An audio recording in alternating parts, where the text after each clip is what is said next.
Сверху стандартно расположен патрубок диаметром 150 мм. При необходимости и желании печь можно подключить через заднюю стенку. Для этого необходимо поменять патрубок и заглушку местами. На верхней крышке расположено отверстие для выхода горячего воздуха. Для этих же целей служит решетка в верхней части отопительного прибора. Холодный воздух забирается через нишу снизу, проходит вдоль топки, нагревается и выходит сверху уже горячим. Дверца имеет призматическую форму, благодаря чему с любого угла будет видно пламя.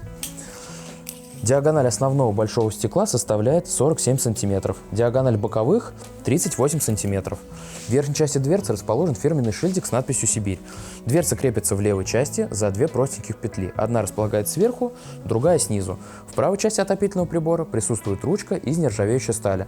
Что примечательно для данного бюджета, печь укомплектована защитой от провисания дверцы. Это достаточно необычно.